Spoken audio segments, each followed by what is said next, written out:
Anda kembali di Sapa Indonesia Akhir Pekan. Saudara, kita masih berbincang dengan Ibu Brian dari KSP, kemudian ada Pak Haryadi Sukamdhani dari Apindo, kemudian ada juga pakar virologi dari UGM, ada Dr. Hakim. Tadi saya sebelum jeda sempat menyinggung sedikit bahwa ini kan diusulkannya berbeda vaksinnya agar tidak mengganggu distribusi program vaksinasi yang gratis. Ini yang tahap awal untuk masyarakat yang secara gratis, kemudian juga sudah memiliki prioritas tertentu. Nah, tadi saya ke Dr. Hakim. Dok, ini kan tadi Anda juga sebutkan bahwa rebutan akses produksi vaksin di dunia ini juga masih kencang begitu ya. Kita memang sudah PO ke beberapa pemasok vaksinnya, ada beberapa jenis vaksin, tapi kalau menggunakan vaksin yang berbeda ini kemudian timbul pertanyaan baru.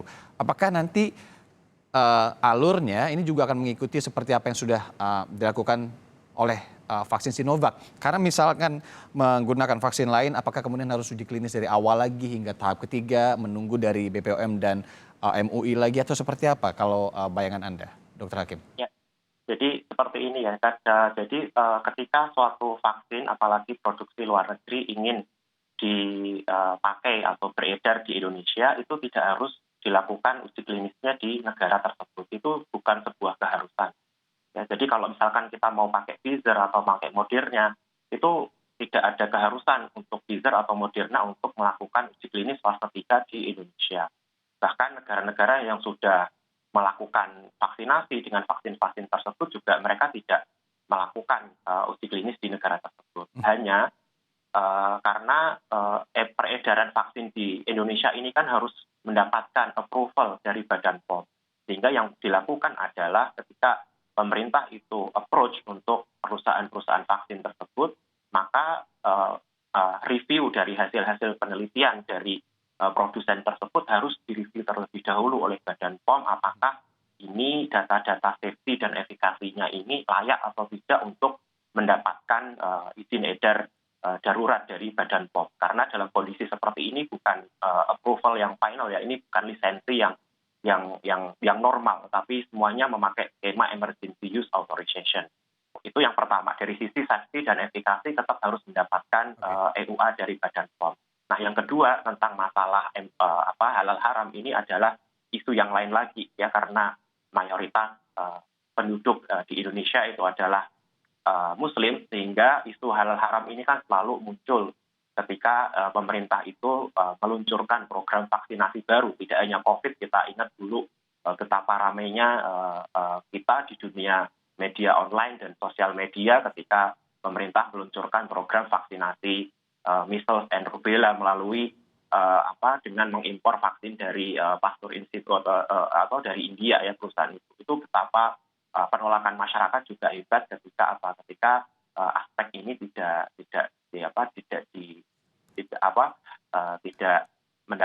ketika aspek ini kemudian muncul karena mayoritas masyarakat atau penduduk kita memang Muslim, sehingga ini juga harus mendapatkan perhatian juga dari pemerintah untuk mengurangi resistensi masyarakat ya, terutama mereka-mereka yang masih meragukan akan efektivitas keamanan vaksinasi. Mungkin itu yang Saya lanjut ke Pak Haryadi. Pak Haryadi, kalau melihat rencana ini juga dengan menggunakan vaksin lain, ini bagaimana kemudian? Apakah sudah dipertimbangkan dengan para pengusaha? Ya, yang jelas kalau untuk pengadaan vaksin ini kan kita selalu akan mengikuti apa yang ditentukan oleh pemerintah, Mas. Jadi apakah itu nanti akan diminta di luar daripada Sinovac misalnya seperti itu, atau apapun regulasi yang Intinya para pengusaha comply dengan apa yang akan diusulkan pemerintah gitu ya? Iya. Pak Haryadi, sejauh ini koordinasinya seperti apa antara pihak pengusaha dan juga pihak pemerintah terkait dengan regulasi? Sejauh ini sudah seperti apa yang paling update terkait dengan program vaksinasi mandiri ini, Pak Haryadi? Ya, kami saat ini menunggu saja, Mas. Menunggu dari pemerintah seperti apa teknisnya. Karena tadi Bu Brian kan juga sudah menyampaikan bahwa secara prinsip kan pemerintah itu sudah membuka ya opsi itu. Hanya memang yang perlu nantinya kita harus sama-sama kita pahami tadi yang seperti disampaikan oleh Pak Hakim ya, equal access dan sebagainya itu yang perlu kita lihat nanti seperti apa. Karena menurut pandangan kami berkaitan dengan equal access itu sebetulnya semua tuh equal, ini kan hanya optional gitu loh. Ya kan, artinya dalam pandangan kami seharusnya tidak akan mengganggu dari sisi equal access. Nah, lalu dari sisi nantinya untuk pemberian dari sisi zonasi misalnya begitu ya. Tentunya juga kita akan melihat nanti seperti apa programnya karena berbicara zonasi ini kan nanti juga pemerintah juga akan memberikan masukan ya. Andai kata yang seperti Pak Hakim tadi sampaikan ada mungkin jadwal-jadwal tertentu dalam rangka untuk mencapai target-target yang sudah ditetapkan. Nah ini nanti juga kita akan bicarakan bagaimana baiknya karena tidak bisa kita pungkiri juga di lapangan itu memang jadi kendala Mas dari sisi ini ya dari sisi kecepatan ini juga nanti kita juga akan lihat seperti apa begitu. Dan sebetulnya dengan adanya opsi ini justru menurut pandangan kami pemerintah bisa lebih fokus juga untuk menyasar kepada kelompok-kelompok yang rentan tadi selain daripada nakes. Dan itu juga kan ada yang kawasan padat penduduk ya yang memang mereka potensi untuk menjadi epicentrum dari penularan ini bisa dikonsentrasikan ke sana. Tapi ini kembali lagi semua kami mengikuti dari arahan pemerintah seperti apa begitu, Mas. Ya, Pak Haryadi, kalau proyeksi para pengusaha sendiri melihat program vaksinasi mandiri ini seperti apa? Karena kita tahu bahwa memang selalu yang menjadi pembahasan ini adalah bagaimana kemudian memprioritaskan atau bagaimana menyimbangkan kedua prioritas penting saat ini, kesehatan dan juga ekonomi. Anda atau para pengusaha ini melihat proyeksinya akan seperti apa bila ini jadi dilakukan program vaksinasi mandiri ini akan lebih cepat memperbaiki perputaran ekonomi atau tidak? Kalau andai kata efektivitas dari vaksin ini memang sesuai apa yang kita harapkan, ini tentu akan lebih cepat mempercepat, Mas. Okay. Dan kalau kita melihat dari tentunya Pak Hakim yang lebih tepat menjawab ini ya, tapi intinya adalah manakala dari sisi kalau kami melihatnya dari confidence sebetulnya. Karena kalau dari sisi efektivitas dan sebagainya Pak Hakim yang lebih tepat menjawab. Tapi kalau kami menjawabnya dari confidence-nya, Mas.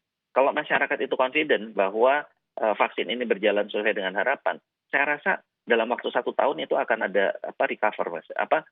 Menuju kepada akselerasi recovery itu adalah kurang lebih memakan waktu antara 12 bulan sampai 18 bulan ya. Sejak masyarakat merasa yakin ya. Jadi ini kan sekarang yakinnya di mana? Ini kan lagi berproses, Mas. Ya.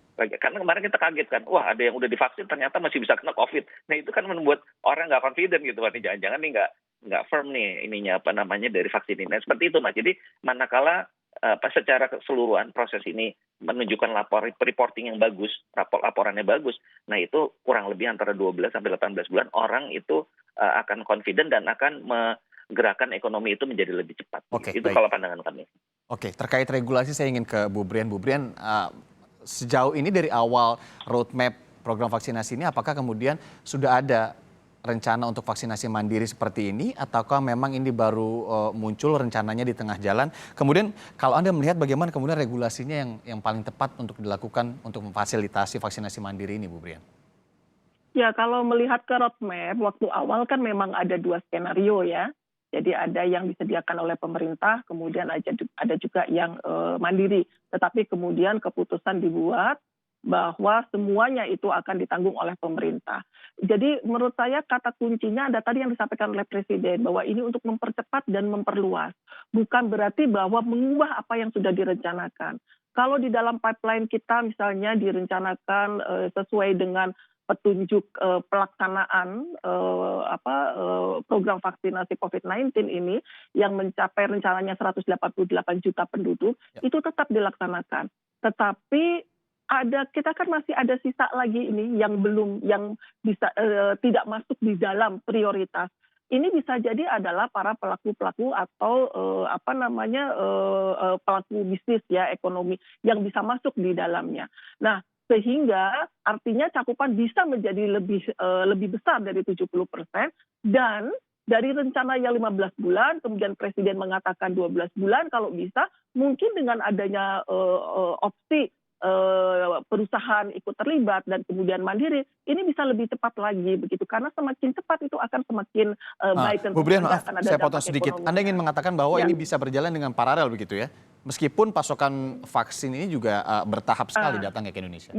Dimungkinkan untuk paralel, tetapi banyak hal yang harus dipertimbangkan. Satu, ini urusannya kan bukan sekedar urusan niat baik untuk mandiri atau ada uang untuk membeli.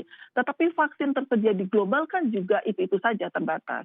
Itu pertama. Yang kedua, yang menyelenggarakan tempatnya itu juga kan tetap sama itu saja, tidak bisa tiba-tiba kemudian ditambah atau di luar kapasitas kita. Dan yang berikutnya juga adalah kita lihat di dalam rencana pemerintah tadi kan tidak dikatakan bahwa pemerintah hanya menggunakan CoronaVac dari Sinovac ya. Di dalam di dalam rencana kita kan sudah ada 4 produsen yang akan masuk di dalam program nasional. Sudah ada rencana jumlah vaksin dan dosisnya. Sudah di dalam rencana kita sekitar 600 dosis, 300 itu sudah firm ya, yang 300 lagi optional tergantung nanti pertimbangan yang lain-lain. Artinya Mandiri ini akan berada di luar platform ini ya, jadi bukan berarti bahwa tidak boleh di luar Sinovac, belum tentu juga gitu. Karena kita harus melihat juga supaya tidak ada tadi tumpang tindih dan tidak ada juga adalah untuk mengurangi juga kemungkinan terjadinya penyalahgunaan vaksin. Bisa jadi seperti itu ya kalau misalnya produsennya sama. Tadi kembali lagi pertanyaan awal tentang regulasi. Yang jelas opsi ini sudah dibuka. Setahu saya sampai kemarin itu masih dipelajari lebih detail lagi oleh kementerian yang terkait. Tadi terkait di dalamnya adalah bagaimana melakukannya dan juga mitigasi terhadap risikonya.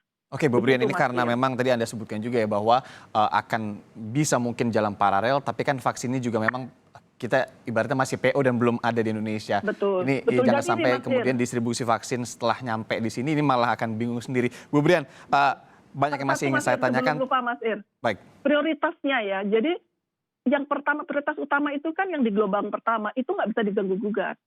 Bahwa ini tenaga personal itu memang harus dilakukan di awal. Ini sudah rekomendasi global itu seperti itu. Jadi ini nggak boleh diganggu. Jadi ada ya, bukan berarti bahwa kemudian ada opsi mandiri kemudian mengganggu prioritas yang sudah ada atau perencanaan yang sudah direncanakan, tidak seperti itu. Tetapi kata kunci dari Presiden mempercepat dan menambah.